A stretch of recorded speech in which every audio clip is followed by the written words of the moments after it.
어머니가 돌아가시기 일주일 전 저에게 낡은 수첩 하나를 건네셨습니다. 그 수첩에는 30년 동안 제가 병원에 간 날짜가 빼곡히 적혀 있었습니다. 어머니는 떨리는 손으로 그 수첩을 쓰다듬으며 말씀하셨죠. 내가 제일 고생했다고. 그때 저는 몰랐습니다. 그 수첩이 저를 지켜줄 증거가 될 줄은요. 아니, 그보다 더 정확히 말하자면 그 수첩이 우리 형제 4명을 완전히 갈라놓을 전쟁의 신호탄이 될 줄은 상상도 못했습니다. 부모님 장례를 치르고 난 뒤 저는 한동안 전화벨 소리만 들어도 심장이 덜컥 내려앉았습니다. 그 전화가 또 울리면 이번엔 누구와 싸워야 할지, 누구에게 상처를 받아야 할지 미리부터 겁이 났기 때문입니다. 지금은 다들 각자의 집에서 평온하게 사는 것처럼 보이지만 불과 몇 해 전까지만 해도 우리는 명절이면 웃고 떠들던 서로 안부부터 묻던 형제자매였습니다. 이 이야기가 남의 이야기처럼 들리지 않으신다면 구독 버튼과 좋아요 한번 눌러주시면 좋겠습니다. 이런 이야기는 혼자만 알고 있기엔 너무 많은 분들의 현실이니까요. 여러분이 남겨주시는 구독과 좋아요는 영상 제작에 큰 힘이 됩니다. 제 나이는 올해 65입니다. 형제는 4시고요. 위로 오빠 하나, 아래로 남동생 하나, 그리고 여동생 하나. 저는 둘째이자 첫째 딸이었습니다. 동네에서는 우리 형제들이 유명했습니다. 그만큼 우애가 좋기로 소문이 났거든요. 어릴 적 이야기를 하나 해드리겠습니다. 제가 초등학교 4학년 때였습니다. 동네 불량배들이 제 동생을 괴롭히는 걸 본 오빠가 덤벼들었습니다. 오빠는 혼자였고 상대는 셋이었죠. 저는 집으로 달려가 아버지를 모셔왔고 남동생은 동네 형들을 다 불러 모았습니다. 그날 우리 동네 골목은 난리가 났었죠. 결국 그 불량배들이 도망갔고 우리 넷은 나란히 앉아서 아버지한테 혼났습니다. 그러면서도 서로 눈빛만 봐도 웃음이 나왔던 기억이 납니다. 한창 사춘기였던 중학생 때는 오빠가 제 일기장을 몰래 보고 제가 좋아하는 남학생을 알아냈습니다. 그 남학생이 저를 괴롭히자 오빠는 직접 찾아가서 경고를 했습니다. 누나 건드리면 가만 안 둔다고. 저는 그때 오빠한테 화가 났지만 지금 생각하면 그게 얼마나 따뜻한 오지랖이었는지 모릅니다. 고등학교 때는 여동생이 입원한 적이 있었습니다. 맹장 수술이었는데 저희 셋은 번갈아 가며 병원을 지켰습니다. 오빠는 밤에, 저는 낮에, 남동생은 새벽에. 부모님이 일하셔야 해서 저희가 알아서 했던 겁니다. 그때 여동생이 저희한테 말했습니다. 우리 진짜 좋은 형제다. 그 말에 다들 쑥스러워하면서도 기분이 좋았던 게 기억납니다. 어른이 되어서도 우리는 여전히 끈끈했습니다. 큰오빠가 25에 취직을 했을 때 첫 월급 받은 날 우리를 다 불러 모았습니다. 당시로는 꽤 비싼 중국집에서 짜장면을 먹었죠. 오빠가 말했습니다.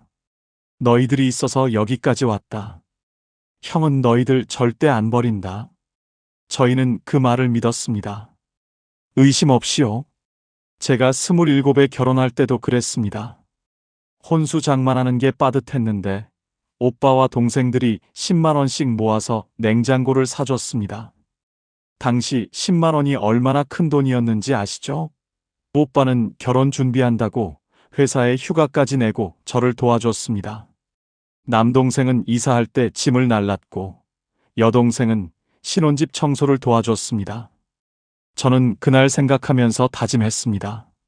나도 동생들 결혼할 때 이렇게 해주자.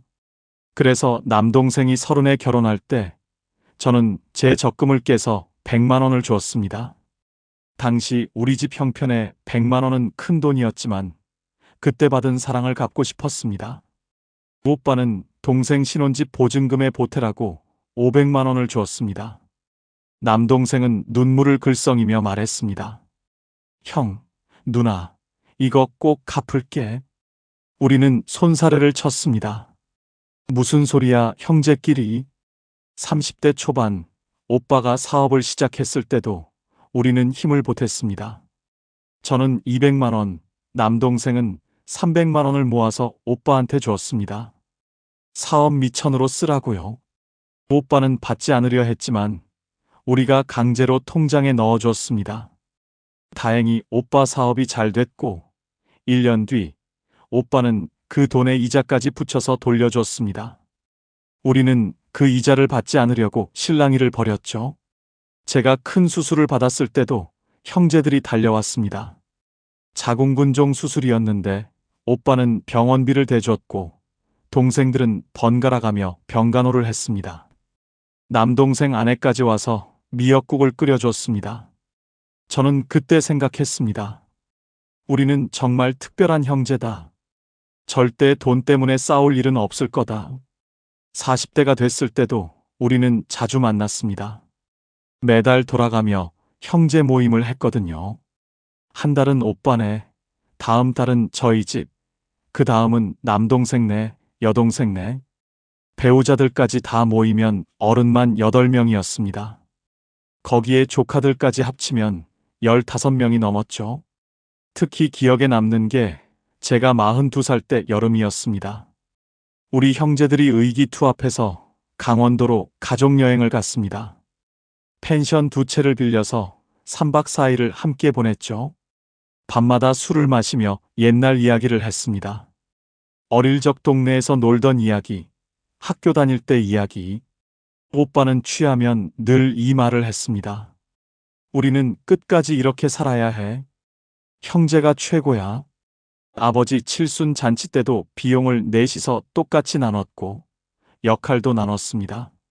오빠는 장소 예약, 저는 음식 준비, 남동생은 하객 관리, 여동생은 사진과 영상. 완벽한 팀워크였습니다. 잔치가 끝나고 아버지가 우리를 보며 말씀하셨습니다. 너희가 이렇게 우애 좋은 게 아빠 소원이었다. 우리는 손을 맞잡고 약속했습니다. 걱정 마세요, 아빠.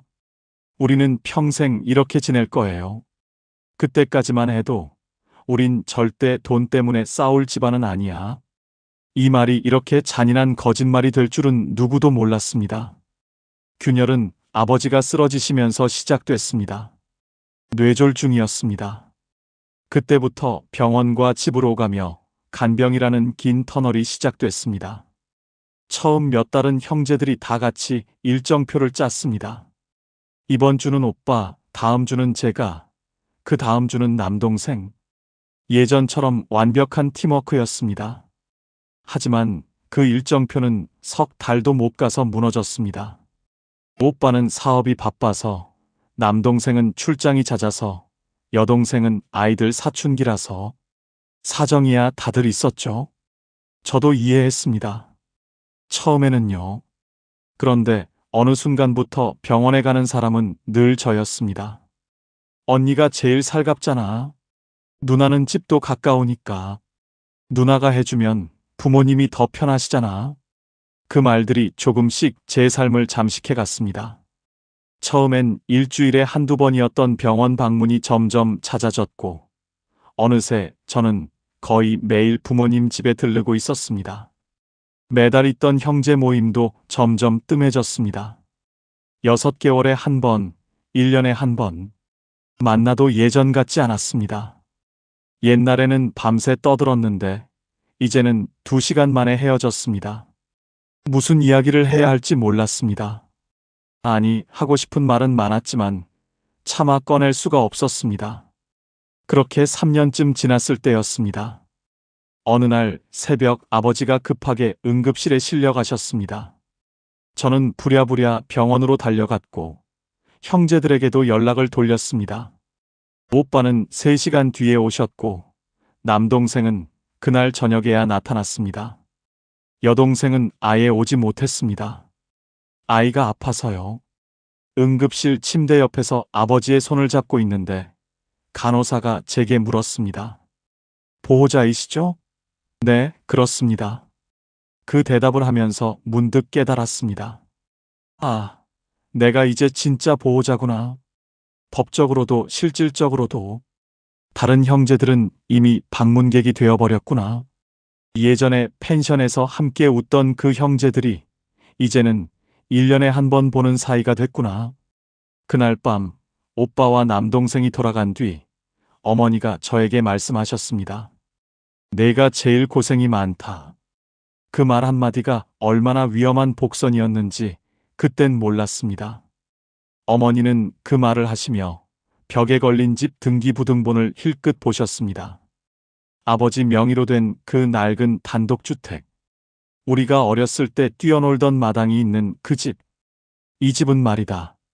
어머니가 나지막이 말씀하셨습니다. 내가 제일 마음 쓰인단 말이야. 그 순간 가슴이 철렁했지만 저는 아무 말도 하지 않았습니다. 괜히 형제들 사이에 말이 생길까 봐서요. 하지만 말은 하지 않아도 일은 이미 시작되고 있었습니다. 아버지는 그날 이후 2달을 더 버티시다가 결국 돌아가셨습니다. 장례식장에서 형제들을 봤습니다. 오빠는 많이 늙어 보였고, 남동생은 머리가 많이 빠졌고, 여동생은 살이 많이 쪘습니다. 우리는 오랜만에 같은 공간에 있었지만 낯선 사람들 같았습니다. 장례식장은 문상객들로 북적였고 우리는 상주 자리에 나란히 앉았습니다. 마치 여전히 화목한 가족인 것처럼 연기했습니다. 아버지 장례를 치르고 석 달쯤 지났을 때였습니다. 어머니의 상태가 급격히 나빠지셨습니다.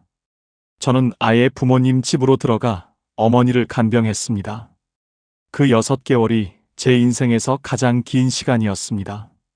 밤마다 기저귀를 갈고 욕창이 생기지 않게 2시간마다 자세를 바꿔드리고 숟가락으로 한 숟가락씩 미음을 떠먹였습니다.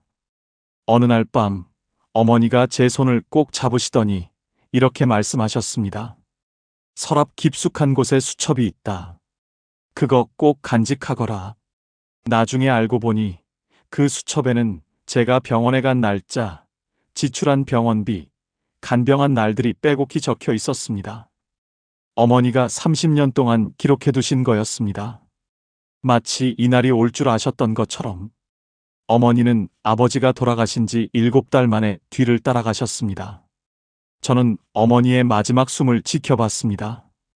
그 방에서 우리 형제가 어릴 적같이 뛰어놀던 그 집에서 장례가 끝나자마자 형제 단톡방의 분위기가 싸늘하게 바뀌었습니다. 장례식이 끝난 지 사흘 만에 오빠가 메시지를 보냈습니다. 이제 상속 얘기 좀 해야 하지 않겠냐? 그 한 줄의 메시지. 예전 같았으면 먼저 전화했을 오빠가 이제는 단톡방에 메시지를 남깁니다. 첫 번째 가족회의가 열렸습니다. 오빠네 거실에 모였는데 분위기가 장례식장보다 더 무거웠습니다. 예전에 이 거실에서 조카들 돌잔치도 하고 명절 때 다 같이 윷놀이도 했었는데 이제 이 거실에서 우리는 재산 분배를 논의하고 있었습니다. 부모님 명의로 남은 건 오래된 단독주택 한 채와 예금 3천만 원 정도였습니다. 집값은 당시 시세로 4억 원 정도. 넷이서 나누면 1억씩. 오빠가 말을 꺼냈습니다. 법적으로는 4분의 1씩이니까 1억씩 받는 게 맞다. 저도 고개를 끄덕였습니다. 그때까지만 해도 저는 형제들이 제 간병을 인정해 줄 거라고 믿었으니까요. 그런데 남동생이 말했습니다. 그런데 누나, 그동안 집에서 살면서 월세는 안 냈잖아. 그 말에 순간 숨이 막혔습니다. 월세? 어머니 간병하면서 살았어. 제가 조용히 말하자 동생은 이렇게 답했습니다. 그건 누나 선택이지. 우리가 시킨 건 아니잖아. 그 순간 제가 했던 모든 병원 대기, 밤샘 간병, 수술 동의서에 적었던 제 이름들이 한순간에 아무 의미 없어졌습니다.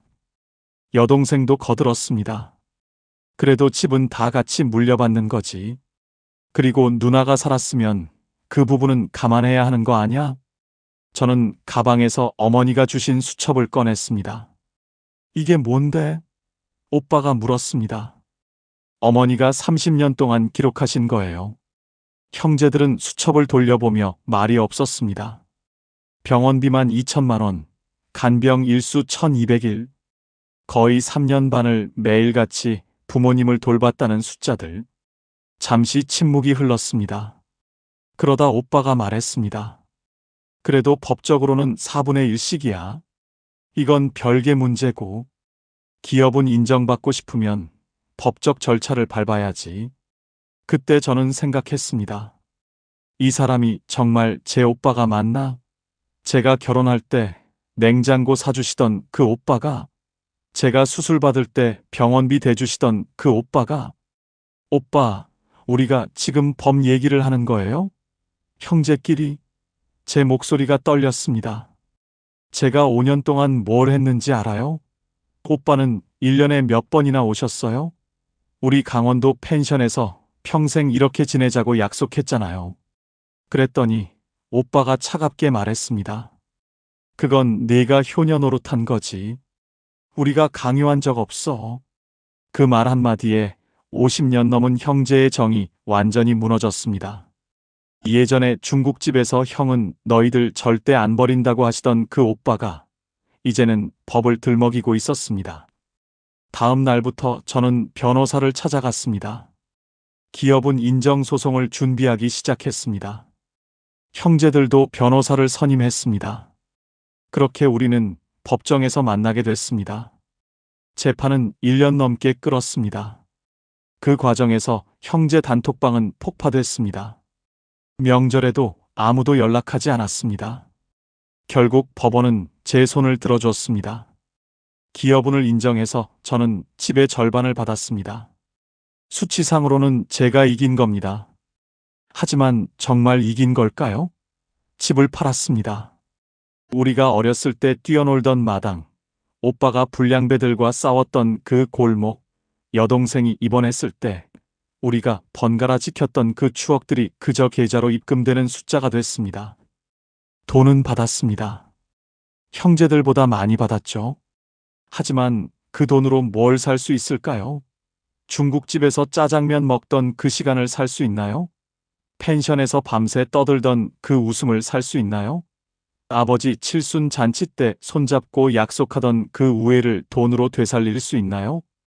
지금 저는 그 돈으로 작은 아파트에 삽니다. 혼자요. 가끔 조카들 사진을 SNS에서 봅니다. 예전에는 그 아이들 돌잔치에 다 갔었는데 이제는 사진으로만 봅니다. 작년 추석 혼자 차례상을 차렸습니다. 부모님 사진 앞에 앉아서 말했습니다. 엄마, 아빠 미안해요. 우리 형제들 이렇게 됐어요. 지금도 가끔 오빠네 집 앞을 지나갑니다. 일부러 돌아가지 않고 그냥 지나가 봅니다. 한 번은 오빠가 마당에 계시더군요. 저는 그냥 지나쳤습니다. 오빠도 저를 봤을 겁니다. 하지만 아무 말도 하지 않았습니다.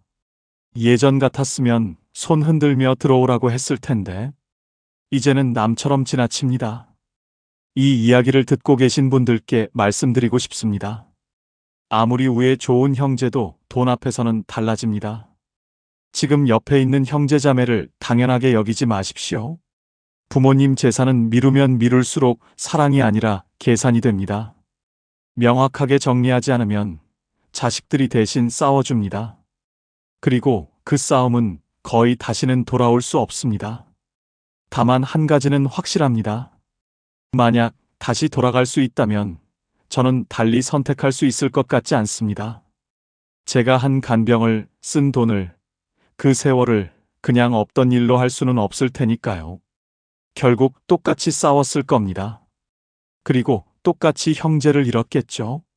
저는 이제 65입니다. 제 인생의 마지막 장을 혼자 쓰고 있습니다. 가끔 어렸을 적 생각을 합니다. 좁은 방에서 내 남매가 다닥다닥 붙어 자던 그때는 정말 행복했습니다. 지금 제 통장에는 부모님 유산으로 받은 돈이 있습니다. 그 돈을 볼 때마다 생각합니다. 이 돈이 그렇게 중요했나? 형제를 잃을 만큼? 답은 아직도 모르겠습니다. 어쩌면 평생 모를지도 모릅니다. 이야기 들어주셔서 감사합니다.